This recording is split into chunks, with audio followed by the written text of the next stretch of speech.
अस्सलाम वालेकुम, welcome to the show खबर और तजिया। मैं सना नकवी। प्रोग्राम में मेरे साथ मौजूद है मुजम्मिल सौदी साहब। मुजम्मिल साहब, शुक्रिया आपका। नाज़रीन, सबसे पहले बात बलूचिस्तान में होने वाली दहशतगर्दी के हवाले से और अभी तक की सूरत हाल हमारे सामने है। बलूचिस्तान के 12 मकामात पर फितनातुल हिंदुस्तान के हमलों को नाकाम बनाया जा चुका है और 58 दहशतगर्द, बल्कि 70 से ज़ायद दहशतगर्द जो इस टाइम हमारे सामने रिपोर्ट आ रही है, उनको जहन्नुम वासिल कर दिया गया है। और मुजम्मिल साहब, सूरत हाल फ़िलहाल वहाँ पर अभी कंट्रोल नहीं हो सकी है क्योंकि मुसलसल ज़मीनी और फ़ज़ाई ऑपरेशन तो चल रहा है, दहशतगर्दों के ठिकानों को तबाह करने की कोशिश की जा रही है। आपको क्या लगता है कि भारत पाकिस्तान को क्या मैसेज देने की कोशिश कर रहा है? ये बुज़दिलाना कार्रवाइयाँ हैं जो निहत्ते मजलूम वहाँ पर औरतों और बच्चों को निशाना बनाया जा रहा है। देखिए, बलूचिस्तान को भारत मुसलसल ब्लीड करवा रहा है पाकिस्तान से।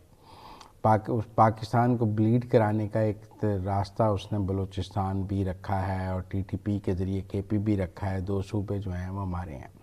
लेकिन मैं ज़ाती तौर पर समझता हूँ कि ये पिछले 2 दिन में जो बलूचिस्तान में हुआ है, इसने बहुत ख़तरे की घंटी बजाई है और हमारे मैं समझता हूँ सिक्योरिटी इदारों के यहाँ भी ख़तरे की घंटी बजनी चाहिए, हसास इदारों के यहाँ भी ख़तरे की घंटी बज। देखें, एक हेरा ऑफ-1 हुआ था, तब भी उन्होंने इसी तरह बलूचिस्तान में सड़कों पे कब्ज़ा कर लिया था और सब कुछ किया था।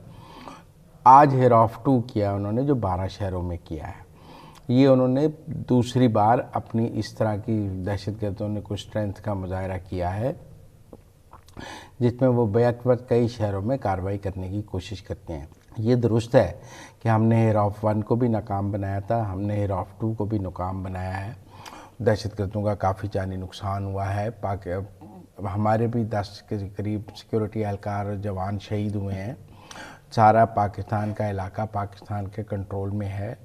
रेट ऑफ द पाकिस्तान तमाम बलूचिस्तान पर मौजूद है, लेकिन वो ऐसी पॉकेट्स पैदा करने की कोशिश करते हैं जहाँ पर हुकूमत पाकिस्तान की रेट को चैलेंज किया जा सके। वो उनका तरीका वारदात ही ये है कि वो किसी जगह आते हैं, 2-4 घंटे कब्ज़ा करते हैं, 2-4 घंटे कब्ज़ा करके वीडियोज़ बनाते हैं, एक परसेप्शन क्रिएट करते हैं कि हमने कब्ज़ा कर लिया है, और फिर जब सिक्योरिटी इदारे वो वैकेट कराते हैं तो भाग जाते हैं या मारे जाते हैं। और बलोच अवाम को वो इस दहशतगर्दी से दूर रख के एक मैसेज देने की कोशिश करते हैं। जी, तो मेरा ज़ाती तौर पे ये ख्याल है कि ये ख़तरे की घंटी है, हमें इसे बहुत सीरियसली लेना चाहिए और इतना दहशतगर्दों को इतना ताकतवर नहीं होना चाहिए कि वो बलूचिस्तान के 12 मुकामात पर बैक वक्त कार्रवाई कर सकें। ये दुरुस्त है कि हमने नाकाम बनाई है। सदर, वज़ीर आज़म सब ने सिक्योरिटी इदारों को खराज तहसीन पेश किया है। हमने तमाम दहशतगर्दों को जहन्नुम वासिल किया है। ये बात बिल्कुल अपनी जगह मौजूद है। हमारा चप्पा चप्पा हमारे कंट्रोल में, ये बात भी मौजूद है। लेकिन इस तरह के वाक़यात का हो जाना भी अपनी जगह एक सवालिया निशान है। मैं समझता हूँ कि ये ना हो, इसके ऊपर काम करने की ज़रूरत है। बहुत सारे लोगों का ख्याल है कि ये अफ़गानिस्तान से आते हैं, क्योंकि एक राय ये है कि अब ईरान में इनको पनाह नहीं मिल रही। अगर ये अफ़गानिस्तान से आते हैं तो फिर हमें अफ़गानिस्तान में कार्रवाई करने से किसने रोका हुआ है? कोई हमें ये भी तो बताए ना कि जब हमारी ये स्टैंडर्ड पॉलिसी है कि हम फितनतुल हिंदुस्तान अगर अफ़गानिस्तान से आएंगे तो हम उसके ख़िलाफ़ अफ़गानिस्तान में कार्रवाई करेंगे। तो मेरे ख़्याल में अब ये जो 2 दिन में बलूचिस्तान में हुआ है, इसका जवाब हमें अफ़गानिस्तान में जो बलोच दहशतगर्दों के कैंप्स हैं, उनके लीडर्स हैं, उनको निशाना बना के देना चाहिए। क्यों नहीं देना चाहिए? खामोशी जो है वो लोगों की समझ से बालातर है और मैं समझता हूँ रियासत को बहुत सख्ती से इस दहशतगर्दी को ख़त्म करने के एक वाज़ेह प्लान के साथ सामने आना चाहिए। क्योंकि आप बलूचिस्तान के हवाले से तो ये नहीं कह सकते कि वहाँ की कोई हुकूमत हमसे ताउन नहीं कर रही। हुकूमत सेम पेज पे है, अवाम सेम पेज पे नहीं है और दहशतगर्दों ने डिप्टी कमिश्नर दफातर, पुलिस लाइन्स, कोस्ट गार्ड्स, मजदूरों की कॉलोनीज और सिक्योरिटी पोस्ट पर हमले की कोशिशें की हैं। बिल्कुल, एक सीटीडी के दफ्तर पर भी उन्होंने कब्जा करने की कोशिश की, फिर 3 बैंक भी लूटे हैं उन्होंने। काफ़ी इस तरह की कार्रवाइयाँ हैं जो हमें सामने आई हैं उन्होंने। तो ये सब कुछ बहरहाल कोयटा में जहाँ उन्होंने बम ब्लास्ट किया है, वहाँ पर वज़ीर आला पहुँचे हैं बाद में, जो इस बात की निशानी है कि वो भाग गए थे या उनको मार दिया गया था और हमारी रिट वहाँ मौजूद थी। लेकिन फिर भी मैं सर्टनली ये कहूँगा कि ये जो इस किस्म के वाक़यात हैं, ये रियासत पाकिस्तान को चैलेंज करने वाली बात है, हमारी रिट को चैलेंज करने वाली बात है। और अगर ये अफ़गानिस्तान से ऑपरेट कर रहे हैं तो फिर पाकिस्तान को अफ़गानिस्तान में फ़ैसला कुन कार्रवाई करनी चाहिए। हम अफ़गानिस्तान से मुसलसल ब्लीड नहीं हो सकते। बेशक उस कार्रवाई की जो भी कॉस्ट है पाकिस्तान को अदा करने की पोजीशन में होना चाहिए, और हमें ये दहशतगर्द अगर अफ़गानिस्तान में छुपे बैठे हैं तो वहाँ पर भी इनको निशाना बनाना चाहिए। और भारत से बेसिकली बर्दाश्त नहीं हो रही मार्का हक की कामयाबी, और पाकिस्तान को इंटरनेशनल लेवल पे प्रोपेगेंडा करके ख़राब करने की कोशिश तो उसकी नाकाम हुई है। सिफारती सतह पे जिस तरह से उसको आइसोलेट किया गया, अब और कुछ नहीं तो प्रॉक्सी वॉर के जरिए से पाकिस्तान को कमज़ोर करने की कोशिश कर, ऐसे कामयाब हो पाएगा आपको लगता है? वो देखें, पाकिस्तान एक मजबूत रियासत के तौर पर दुनिया के सामने आया है। इस किस्म की कार्रवाइयाँ करके वो पाकिस्तान को एक कमज़ोर रियासत के तौर पर दुनिया के सामने पेश करना चाहते हैं कि देखें जी, ये तो अपना इलाका नहीं देख सकते, आप इनसे क्या असला ले रहे हैं। ये पाकिस्तान की इमेज के लिए भी अच्छी नहीं है ये कार्रवाइयाँ, और मैं इसीलिए कह रहा हूँ कि पाकिस्तान को बहुत सख्ती से इसका जवाब देना होगा, और हम ये नहीं कह सकते कि बस हमने नाकाम बना दिया। इसका एक फैसला कुन जवाब, जहाँ से ये लोग आए थे, जो इनके कैंप हैं, जो फैसिलिटेटर हैं, जो सहूलतकार हैं, उन सब के ख़िलाफ़ एक फ़ैसला कुन कार्रवाई कौम चाहती है। उसी के बाद ही पाकिस्तान का एक स्ट्रॉन्ग पाकिस्तान का इमेज जो है वो बरकरार रहेगा, वरना नहीं रहेगा। क्योंकि सिक्योरिटी फोर्सेस की मजीद और कितनी कुर्बानियाँ, क्योंकि अब जो सूरत हाल वहाँ पर हो चुकी है, अब सीरियस जो सही मायने में कोई इक़दाम उठाने की ज़रूरत है। देखें, इसमें आम लोगों ने भी कुर्बानी दी है, मजदूरों को भी मारा गया है, सिक्योरिटी इदारों के लोग, फोर्सेस के लोगों को भी मारा गया है। लेकिन टेक्निकली मैं समझता हूँ कि ये पाकिस्तान को अब एक मौसर जवाब देने की ज़रूरत है। हार्ड स्टेट पॉलिसी पाकिस्तान की ठीक जा रही है इस हवाले से? ठीक जा रही है, लेकिन मैं समझता हूँ जब हमने अफ़गानिस्तान के ख़िलाफ़ सर्जिकल स्ट्राइक शुरू की थी, उसके बाद हमें डिप्लोमेसी का डोर ओपन नहीं करना चाहिए था। जो हमने दोहा और तुर्की में ओपन किया, उससे हमारी जो स्ट्राइकिंग कैपेसिटी है उसको ब्रेक लगी, और अफ़गानिस्तान को उसमें एक एज हासिल हुआ। हमें अपनी स्ट्राइकिंग पॉलिसी पे दोबारा आना चाहिए। डिप्लोमेसी बाद में देखी जाएगी, पहले अफ़गानिस्तान को स्ट्राइक करना चाहिए। बिल्कुल ठीक है। इसी पर मज़ीद भी बात कर लेते हैं। ब्रिगेडियर रिटायर्ड हारिस नवाज साहब ने भी हमें ज्वाइन किया है, डिफेंस एनालिस्ट हैं। हारिस साहब, बहुत शुक्रिया आपके वक्त के लिए। हारिस साहब, इंतहाई तशवीशनाक सूरत हाल है, बड़ी ही तकलीफदेह सूरत हाल, और प्रॉक्सी वॉर जिस तरह से हम मुसलसल इंडिया की तरफ से बुजदिलाना कार्रवाइयाँ हैं ये भारत की तरफ से, और हम देख रहे हैं कि एक ही ख़ानदान के जो 5 अफराद हैं उनको भी शहीद कर दिया गया, जिसमें 3 बच्चे हैं, खातून उसमें शामिल है। मतलब ये कैसे इंडिया इसको जस्टिफाई कर सकता है? देखिए, बात ये नहीं है, बात ये है कि इंडिया को जो मार्का हक में जिस तरीके से हमने इनको शिकस्त फाश दी है जी, और उसके बाद उनको इनका मुंह काला हुआ, शिकस्त फाश हुई है, ये वो जख्म भूल नहीं सक रहे हैं। और अब ये अपनी प्रॉक्सीज को यूज कर रहे हैं। मकसद ये है, ये जो मजदूर मार दिए, बलोची बेचारे बच्चे औरतें मार दी, ये हरासमेंट क्रिएट कर रहे हैं जी, स्टेबलाइज करना चाहते हैं बलूचिस्तान को। मकसद इनका ये है कि हरासमेंट फैलाएं, खौफ व हरास फैलाएं, परेशान कर लोगों, नहाते गरीब शरीफ लोगों के कारोबार तबाह करें ये। लेकिन आपने ये देखा कि फिर हमारी सिक्योरिटी फोर्सेस किस प्रोफेशनल तरीके से इंटेलिजेंस ऑपरेशन कर रही हैं। और जो कल रात को 12 जगह उन्होंने कोशिश की अटैम्प्ट करने की, तमाम हमले नाकाम के, मौसर कार्रवाई की, और तकरीबन मेरे ख्याल में कुछ 70 या 80 के करीब लोगों को अभी भी जहन्नम वासिल नसीब कर दिए। इससे अंदाजा लगाएं कि कितनी इफेक्टिव कार्रवाई हम इनके खिलाफ करें, और ये इनकी कमर तोड़ने के बराबर है। क्योंकि इतनी ज्यादा तादाद में जब लोग ये जहन्नम वासिल होते हैं तो इनका बड़ा मोरल डाउन होता है, ये बड़े परेशान होते हैं। इनका ये लड़ने की इनमें जो हिम्मत है वो खत्म हो चुकी है। लेकिन आपने देखा ज्यादातर ये अब क्या करते हैं, शादी ब्याह की तकरीबात हो या अवामी मराकज़ हो। लेकिन इस बार तो ब्रिगेडियर साहब हमने देखा कि उन्होंने 10 शहरों में और मुख्तलिफ सरकारी तनसीबात को कब्जे में लेने की कोशिश की है, और उनका एक कोऑर्डिनेटेड ऑपरेशन भी नज़र आया है। बेशक वो नाकाम हो गया है, उनके दहशतगर्द मारे गए हैं, लेकिन इसको उन्होंने हेरॉफ 2 का नाम दिया है। और ये एक कोऑर्डिनेटेड 10 शहरों में इतनी बड़ी उनकी स्ट्रेंथ और इतना कोऑर्डिनेशन, ये भी तो एक सवालिया निशान है। नहीं, डेफिनेटली है। और देखें, प्रॉब्लम ये है कि अगर 100 जगह पर वो कोशिश करते हैं अटेम्प्ट करने की, और उसमें से जाके तकरीबन हम 1995 को पहले ही बस्ट कर देते हैं, और ये कुछ लाइकली ये ऐसे ऑपरेशन हो जाते हैं।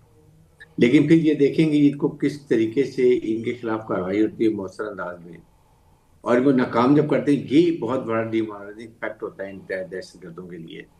और उसके बाद डेफिनेटली आई एम श्योर कि ये हमारी सिक्योरिटी एजेंसीज हैं, सिक्योरिटी एनालिसिस एजेंसीज हैं, अब ये अपने को और गैरअप करेंगे कि दे मस्ट नो कि ये कहाँ पर इकट्ठे होते हैं। जाहिर है कि ये सारे एक दिन में इन्फिल्ट्रेट तो होकर नहीं आए चमन बॉर्डर से, जहाँ से भी आए हैं देर ऑलरेडी बीइंग प्रोटेक्शन हो रही है इनकी, कहाँ पर इनको सहूलतकारी हो रही है, कहाँ पर इनको हेल्प की जा रही है, वो चीज़ें देखें तो उससे आप ये फर्क पता चलता है कि इनको कहीं ना कहीं, और इसीलिए हम चाहते हैं कि अफगान जितने ही लेकिन आप देखें ऐसी बातें तो जो आप कर रहे हैं ये हमने हिराफ 1 के बाद भी की थी, जब उन्होंने इसी तरह किया, एक बलूचिस्तान में ऑपरेशन किया था, मुख्तलिफ शहरों में बैक वक्त कोऑर्डिनेटेड ऑपरेशन किया था, गो कि हमने वो भी नाकाम बनाया था, आज भी नाकाम बनाया है। लेकिन हिराफ 1 के बाद भी जो बातें की, हमने ऐसी बातें की थी कि अब नहीं करने देंगे, लेकिन वो हिराफ 2 करने की पोजीशन में थे। इसका मतलब ये देखें, इसका मतलब ये है कि हमें ये देखना है कि अभी एक और 2-3-4 प्रॉन्ग स्ट्रैटेजी की जरूरत है। नंबर 1 हमें ये स्ट्रैटेजी करनी है कि वहां पर जो बलोच नेशनल पार्टीज हैं, जो कि मुहब्बे वतन भी हैं, मॉडरेट भी हैं, we must talk to them. हमें उनको अप्रोच करने हैं कि उनके क्या तहफ़्फ़ुज़ात हैं, व्हाट इज द प्रॉब्लम। और ये यहाँ आपको इस्लामाबाद में नहीं कर सकते, you have to go to Quetta और वहाँ बैठ के उनसे मुज़ाकरात करें, उनको जो अगर कोई उनके तहफ़्फ़ुज़ात है वो दूर करें। सेकंड बात है कि सोशो इकोनॉमिक प्रॉब्लम है कि उनको क्या उनको प्रॉब्लम है। अगर हम अभी आपके सामने बलूचिस्तान में एक इकोनॉमिक पैकेज भी दिया गया, तमाम डिस्ट्रिक्ट के जो डिप्टी कमिश्नर हैं उनको 1-1 लाख रुपया दिया गया, साथ एक कमेटी बनाई गई है जिसमें डिस्ट्रिक्ट कमिश्नर है, एसपी है, वहाँ का एमएनए एमपी है, और फिर आई थिंक कोई मिलिट्री के ऑफिसर भी शामिल है, ताकि उनको एक इकोनॉमिक पैकेज डेवलपमेंट की जाए। और अगले साल ये $3 अरब रुपया पे ले जाएंगे, ताकि उस एरिया के लोग खुद अपने लेकिन साथ एक और बात भी है ना, देखिए हम अक्सर DGISPR की और फौज की ब्रीफिंग्स देखते हैं, उनमें वो एक कंपैरेटिव एनालिसिस देते हैं कि बलूचिस्तान की हुकूमत जो है, जो सिविल हुकूमत है, वो दहशतगर्दी के मामले में ज़्यादा ताउन कर रही है बनस्बत KP की हुकूमत। Same page. और बलूचिस्तान में नेशनल एक्शन प्लान पर भी अमल हो रहा है, बलूचिस्तान में जो है सिविल मिलिट्री रिलेशंस भी ठीक हैं, लेकिन उसके बावजूद हम देख रहे हैं कि बलूचिस्तान में KP की निस्बत ज़्यादा बड़ी दहशतगर्दी की कार्रवाइयाँ होती हैं, और बलूचिस्तान ज़्यादा बड़ा सवालिया निशान है KP से। बेशक उसमें वजह ये है ना कि बिल्कुल बलूचिस्तान में इंटेलिजेंस बेस्ड ऑपरेशन भी बहुत ज़्यादा हो रहे हैं। अगर आपने देखे हो कि वहाँ पर इंटेलिजेंस बेस्ड ऑपरेशन भी बहुत ज़्यादा हो रहे हैं, तादाद में हो रहे हैं, KP के से ज़्यादा हो रहे हैं। हमारे वहाँ पर सिक्योरिटी फोर्सेस बहुत ज़्यादा ऑपरेशन कर रही हैं। इशू ये है कि ये इंडिया की जो इन्वॉल्वमेंट है अब ईरान की तरफ से काफ़ी हद तक कमज़ोर पड़ गया, जो पहले सब कुछ वहाँ पर हो चुका है। अब आई एम श्योर कि क्योंकि ईरान ने इसको कंट्रोल कर लिया है, जिसकी वजह से आप देखें तो अब हालात बेहतर होने शुरू होंगे। आप काफ़ी ज़्यादा लोग पहाड़ों से उतर भी रहे हैं। जो ये लोग पकड़े जाते हैं, ये वॉलंटरी आते हैं, उनको भी वो जब वीडियोस पे बताते हैं कि हमें पहाड़ों में ले जाके बिठा देते हैं, हमें ब्लैकमेल किया जाता है मजबूर के, उसको भी अगर आप देखें तो इन चीज़ों को देखते हुए इस वक्त बहुत कोशिश की जा रही है, और सिक्योरिटी फोर्सेज जितने इंटेलिजेंस ऑपरेशन कर सकते हैं वो कर रहे हैं। अब देखना ये है कि इसके आगे क्या होता है, बट आई एम श्योर। पर आप इसको इंटेलिजेंस फेलियर समझते हैं? इतने बड़ी जो दहशतगर्दी की कार्रवाई है, इसको कहीं ना कहीं हम इंटेलिजेंस फेलियर तो समझेंगे ना हमारी इंटेलिजेंस एजेंसीज का? देखिए, आई वुड टेक इट के इंटेलिजेंस, देखिए इंटेलिजेंस देयर अनसंग हीरोज होते हैं। आपको अंदाजा नहीं है कि ये कितने ज्यादा ये पहले ही इंटेलिजेंस नेटवर्क को पकड़ लेते हैं और उनको बस्ट करते हैं before they could happen, but then there unlikely कि कोई ना कोई इंसिडेंट ऐसे हो जाते हैं जिसको हम ये कह सकते हैं कि कहीं ना कहीं सुस्ती हो जाती है। आई एम श्योर कि इसको दोबारा देखा जाएगा और उसके बाद इसके कोई ना कोई हल भी निकाल लिया जाए। ठीक है, हारिस नवाज साहब आप प्लीज हमारे साथ लाइन पर ही मौजूद रहिएगा। ब्रेक लेते हैं, ब्रेक से वापस आने के बाद यहीं से कंटिन्यू करेंगे।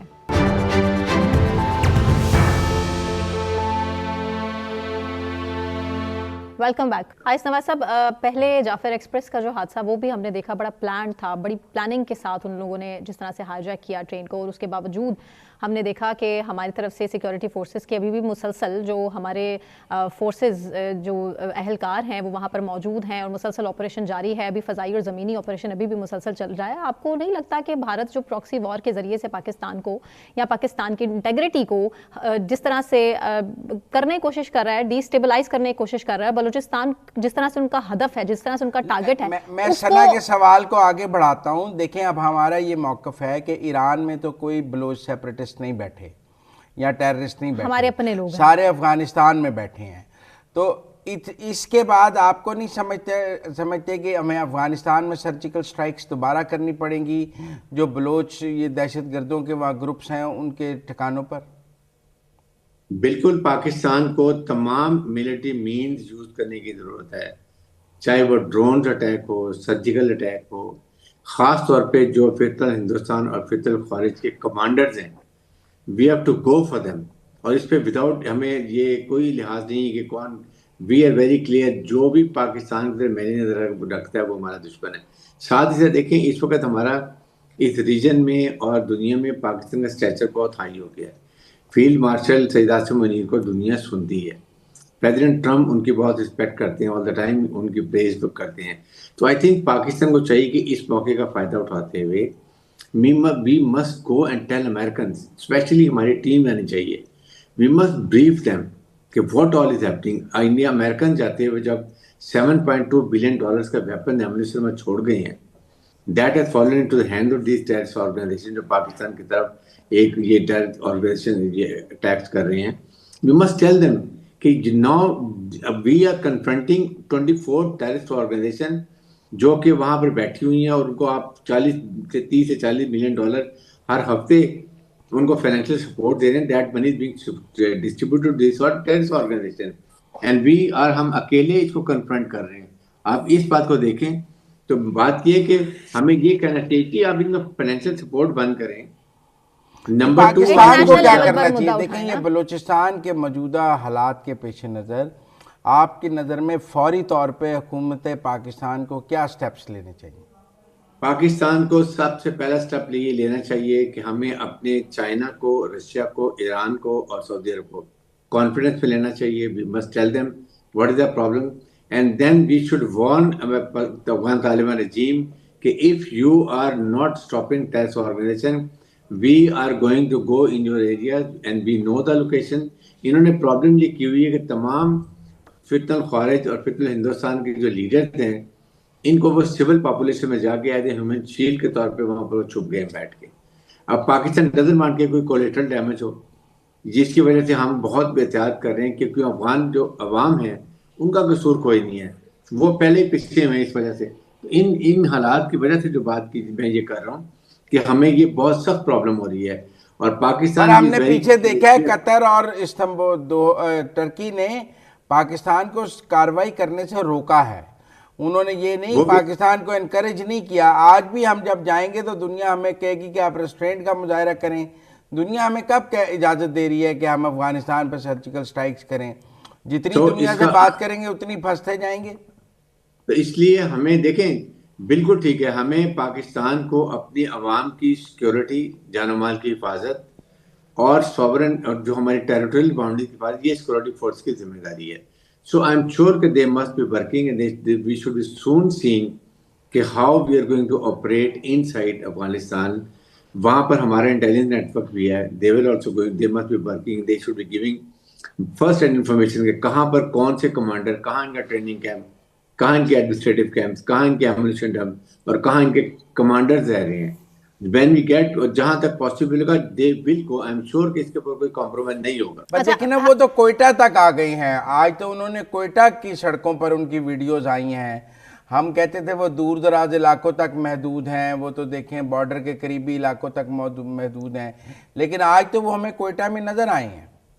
देखें, ये कोयटा की जो वीडियोस है ना, we should not trust them. ये बहुत पुरानी वीडियोस भी चलाते हैं और ये एक साइमल्टेनियसली अटैक करते हैं। देखें, इंडियन सोशल मीडिया, प्रोपेगेंडा, उसके बाद ये तालिबान रजीम का सोशल मीडिया, और ये मिल के कोऑर्डिनेटेड। आपके सामने जाफर एक्सप्रेस पे जब अटैक हुआ था तो इंडियन सोशल मीडिया पूरा उनका मीडिया कैंपेन चला रहा था।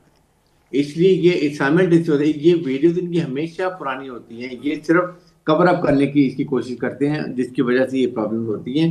बट रेस्ट एश्योर्ड, इस पे 90% वीडियोस पुराने क्लिप्स होते हैं, चला रहे होते हैं। इसमें बिलीव नहीं करना चाहिए। वट एवर द DGISPR या हमारी डिफेंस फोर्स की तरफ से इंफॉर्मेशन आती है, we should trust that. Pahalgam का अटैक हो जाए और भारत इतना वावेला मचाता है और फौरी उसका इल्जाम बिना किसी सबूत के पाकिस्तान पर डालता है। हमारा जाफर एक्सप्रेस हो गया है, हेरॉफ 1 हेरॉफ 2 अब हमारे सामने है। हम कैसे इंटरनेशनल लेवल पर पूरी दुनिया के सामने अपना मुद्दा रखने में नाकाम है? देखें, ये पाकिस्तान की आई थिंक भी इस पे हमारी वीकनेस है। हम जब के इंडिया ने फॉल्स फ्लैग ऑपरेशन करके एक न्यूक्लियर मुल्क ने गैर जिम्मेदारी का मुजाहरा करते हुए एक हमसाया न्यूक्लियर पर अटैक कर दिया विदाउट सीइंग द कॉन्सिक्वेंसेस और इसका कैटास्ट्रोफिक इफेक्ट देखते हुए, अगर वो कर सकते, हमें अब इस वक्त हमें दुनिया सुनती है। इसलिए मैं ये बात कर रहा हूँ कि हमें इस वक्त बहुत प्रोएक्टिव होके हमें अमेरिका को, इस्लाम, ये ओआईसी को, यूनाइटेड नेशंस को, वी मस्ट टेल देम कि what India is doing, how much they are creating a problem for us. लेकिन टेक्निकल बात यह है कि हम अपने बॉर्डर सिक्योर करना और अपने शहर और अपना इलाका सिक्योर करना तो हमारी जिम्मेदारी है ना। तो जब वो हमारे अंदर आ जाती हैं, इतने कोऑर्डिनेटेड एफर्ट करती हैं, तो दुनिया हमारे ऊपर भी तो सवाल उठाती है ना कि हम उन्हें क्यों नहीं रोक सके। मतलब हम पूरा आती हैं, हम देखिए आपके सामने अगर 70-80 हमने अभी ये फिर हिंदुस्तान को मारा है तो ये हमने खिलाफ ऑपरेशन किया है।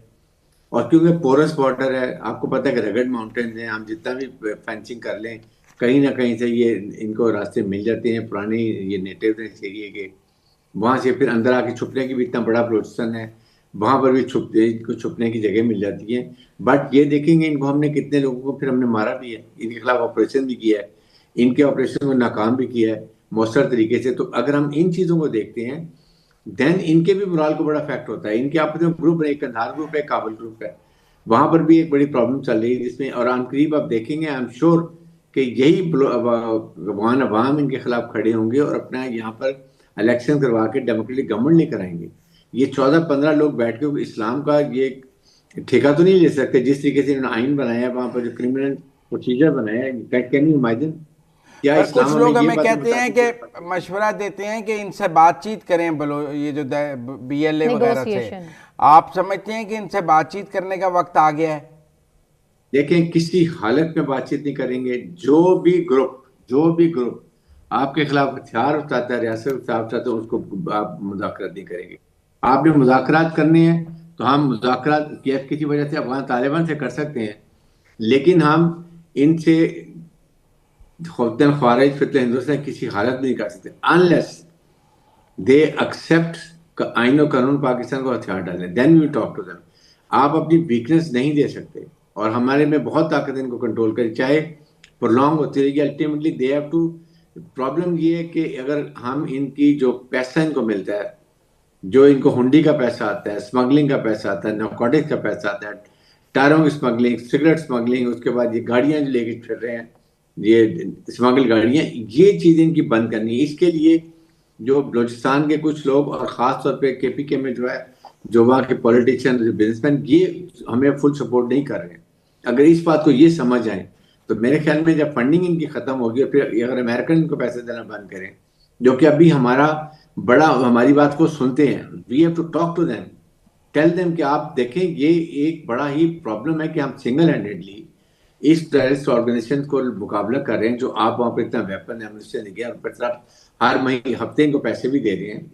दे आर वेरी हैप्पी। वो तो ये लुटेरे, इनका तो काम ही इलिटरेट गवर्नमेंट है ना, पॉलिटिकल इंक्लूसिव है, नैतिक बैलेंस गवर्नमेंट है। पर कुछ तो स्मगलिंग जो है वो बलूचिस्तान में जैसे ईरानियन ऑयल की है, कुछ तो सरकारी सरपरस्ती में भी तो होती है ना। सरकारी सरपरस्ती में भी तो वहाँ ईरानियन ऑयल की स्मगलिंग होती है और एहतसाब नहीं होता। नहीं, मेरे ख्याल में देखें, प्रॉब्लम ये सरपरस्ती नहीं होती है। प्रॉब्लम ये है कि बलूचिस्तान के अवाम को भी ये देखना हमें पड़ता है कि क्या वो उनके क्या रोजगार है, या उनको हम ऑल्टरनेटिव करें, बॉर्डर ट्रेड करें, वहाँ पर उनको कोई फैसिलिटी दें। बेरोजगारी एक सबसे बड़ी एक और प्रॉब्लम है। They fall into the hands of terrorist organisation और फिर उनके साथ मिलकर भी इस पर कार्रवाई करते हैं। तो कहीं ना कहीं उनको कोई लेकिन उसके लिए you have to work out strategy भी है।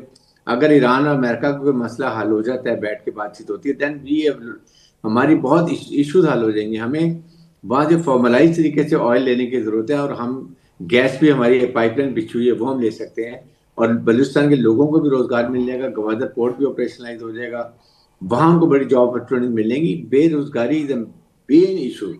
हमें उनको लोगों को, वो लोग जिनके पास ज़मीन है, उनको कलेक्टिव सोलर सिस्टम लगा दें ट्यूबवेल्स के, ताकि वो अपना कारोबार करें।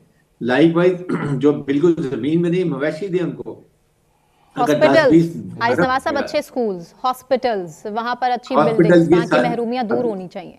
दिस इज व्हाट अभी आपके सामने जो ये जो कमेटियां बनी है डिस्ट्रिक्ट पर लेवल की, बलूचिस्तान का कहते हैं नौजवान हमसे नाराज है। नौजवान आपसे नाराज है, नौजवान का ब्रेन वॉश किए गए हैं। हमें ये इसको करने के लिए उनको पैकेज नजर आना चाहिए। स्कूल कॉलेज में आप वहां जाके उनको पढ़ाएं, वहां के उलमा जो है वो लेक्चर दें, चाहे उनको तालीमी ज्यादा मुहैया, तालीम की जराए ज्यादा दें, उनको जॉब अपॉर्चुनिटी दें, इंडस्ट्री लगाएं, हॉस्पिटल लगाएं, मौका ना देना ब्रेन वॉश करने का सरकार। दिस इज बात है। और उनको जब ये बताएं कि जो लोग वहां जाते हैं वो आके वापस आते हैं, और वो उनको लेक्चर दिलाएं कि उनसे कैसा टाइम गुजरा है, what has been done for them. तो ये चीजें करने की जरूरत है। आइज नवाज साहब, बहुत शुक्रिया। ब्रेक लेते हैं, ब्रेक से वापस आने के बाद कंटिन्यू करेंगे हमारे साथ।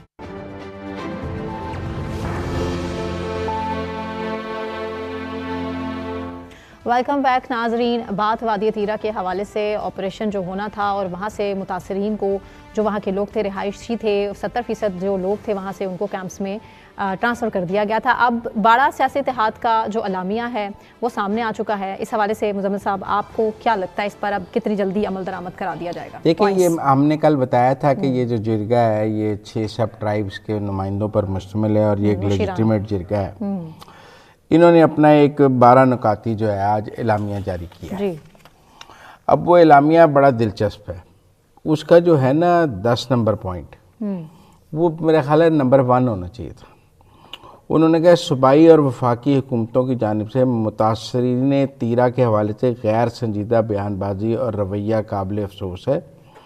हम मुतालबा करते हैं कि सूबाई और वफाकी हुकूमतें फौरी तौर पर मसाइल का हल तलाश कर बयानबाजी बंद की जाए, पहली बात। दूसरा, उन्होंने ये कहा है कि तीरा में फायरिंग, शेलिंग, घरों पर मार्टर हमले और क्वाड कॉप्टर गिराने जैसे इक़दाम को फौरी तौर पर बंद किया जाए। अब ये दहशतगर्द करते हैं। मुतासरीन की बाइज्जत वापसी को यकीनी बनाया जाए और तमाम जो तहरीरी मुआहदे हैं उनको नाफिज किया जाए। एक और बात जो नंबर 3 पॉइंट है वो मैं समझता हूँ ज़्यादा अहम है। उन्होंने कहा मुतासरीन ने तीरा की रजिस्ट्रेशन के अमल में सियासी मुदाखलत, उकरबा परवरी, इंतज़ामी नाअहली और करप्शन की गैर जानिबदार तहकीकात की जाए। देखें, ये बात हमने कल कही थी कि इन लोगों का ये कहना है कि जो पीटीआई के लोग हैं उन्होंने MNA MPs ने अपने लोगों में पैसे बांट दिए और मुतासरीन तक नहीं पहुंचे हैं। 4 अरब। बल्कि आज तो मैंने कुछ ऐसे वीडियोस भी देखे हैं जिसमें उन्होंने ये कहा है कि जो लोग तीरा में नहीं रहते उनको भी पैसे बांट दिए हैं पॉलिटिकल ब्राइबरी की शक्ल में।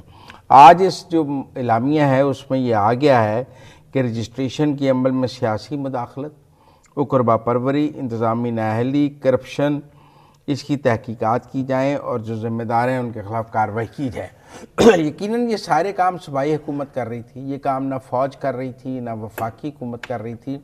ये जो सारे काम हैं जिनके ऊपर इल्ज़ामात लगाए गए हैं ये कि सुहेल अफरीदी की KP की हुकूमत कर रही थी। उन्होंने कहा है कि तीरा के मुतासरीन का इंदराज और रजिस्ट्रेशन तीरा के अवाम का बुनियादी हक है, लिहाजा तीरा में रहने वाले बसने वाले तमाम रिहायशियों को IDP स्टेटस देकर मुकम्मल रजिस्ट्रेशन की जाए। अब ये रजिस्ट्रेशन भी KP हुकूमत ने करनी है। ये जो उनके दोनों मुतालबात हैं ये KP हुकूमत के साथ हैं।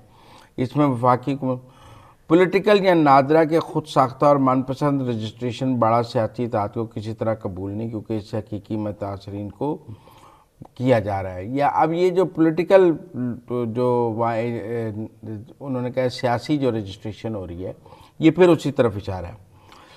उन्होंने कहा है कि वादी तीरा में बदअमनी के बाद अब अपर बाड़ा और बाड़ा में एरिया में भी अमन अमान की सूरत हाल तशवीशनाक हो चुकी है, जिसे हंगामी तौर पर कंट्रोल की। देखिए ना, साथ वाले इलाके भी अमन ख़राब हो रहा है। ये जो डिले हो रहा है या ये जो रुकावट है इसकी वजह से साथ वाले क़याम अमन के लिए सियासी इत्तेहाद आज से बाड़ा में अमन तहरीक का ऐलान करता है ताकि अवाम को महफूज किया जाए। वो एक अमन तहरीक चला रहे हैं कि लोगों को महफूज करें, लोगों पर हमले हो रहे हैं, दहशतगर्द लोगों पर हमले करते हैं और अमन कायम करने के लिए वो अमन तहरीक का ऐलान कर रहे हैं।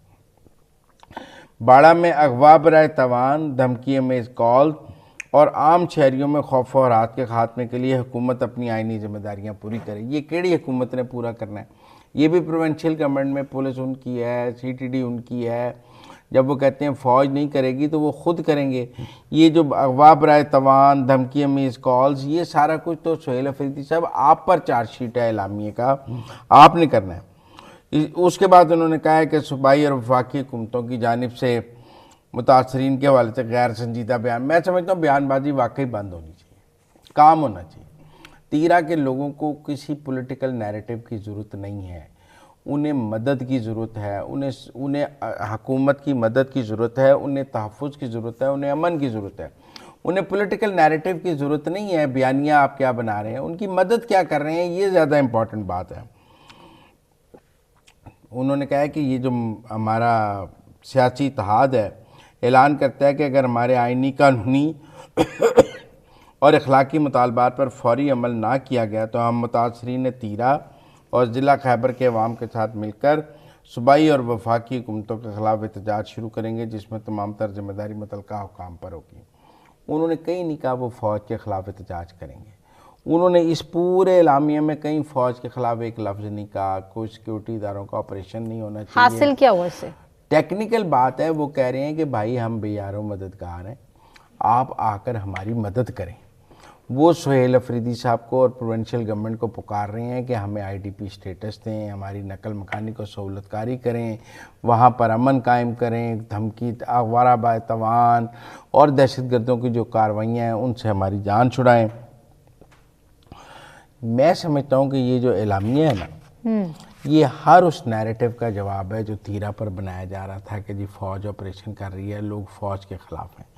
ये एलामिया ये बता रहा है कि वहाँ हुकूमतों की नाअहली है, सूबाई हुकूमत की नाअहली है, उसको वो अपना काम नहीं कर रही है और काम ना करने को सियासी बयानिए के पीछे छुपा रही है।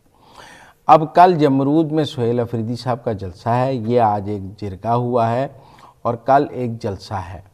हम वो जलसे की तकरीरें सुन लेंगे, लेकिन जलसे और जिरगे में फ़र्क हमने आपको पहले बता दिया था। एलामिया का जवाब भी उस जलसे में सुन लेंगे। जलसे में सुना जाएगा। ठीक है, अब देखना यही है कि मुतासरीन को कितनी जल्दी उनकी जगह वापस पहुंचाया जाता है। बहुत शुक्रिया मुजम्मिल साहब आपका। इसी के साथ नाज़रीन मुझे सना नकवी को इजाज़त दीजिए, अपना ख्याल रखिए, अल्लाह हाफ़िज़।